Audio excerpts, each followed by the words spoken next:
Robin Hood Radio presents the commentary of Don Morrison.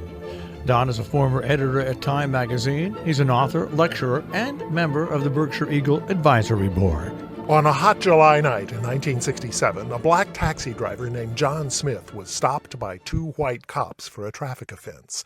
They took him to the precinct station. But when Smith arrived, word got out he'd been beaten. Angry neighbors gathered at the station. Police attacked them. Within hours, Newark was a war zone. The Newark riots were the worst of the so-called long, hot summer of 1967. Dozens of U.S. cities went up in flames over racism and police brutality. I just started a summer job as a reporter, which turned into nationwide riot duty. I was harangued by protesters, tear-gassed by cops, shot at by the National Guard. Didn't take me long to realize something was wrong with this country. More than half a century later, something's still wrong. The same thing. Police are still killing non-white Americans at a shocking rate. Racial disparities persist in employment, wealth, education, housing, health care, incarceration, access to the ballot box. That long, hot summer never really ended. Black Americans, and a lot of whites too, are fed up.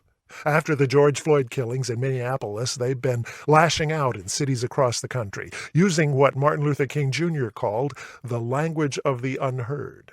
And, just as in 1967, a lot of people don't want to hear language that violent. The official response has been severe. But a few things have changed since the 60s. Polls show most Americans believe racial equality is a serious problem, and police do treat non-whites unfairly.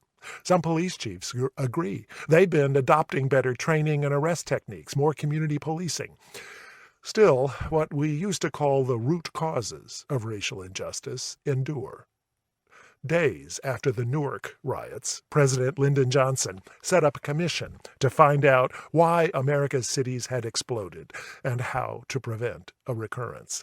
7 months later, the commission concluded, quote, "Our nation is moving toward two societies, one black, one white, separate and unequal." The commission proposed big reforms in jobs, housing, education. Johnson and Congress, preoccupied with the Vietnam War, ignored them. A half-century later, we've just had another wake-up call. Our cities are burning again. Our people, black and white, are crying out for help, respect, justice. Maybe this time we should listen. I'm Don Morrison. Don Morrison is an author and editor. He's taught at universities in the United States, Europe, and Asia.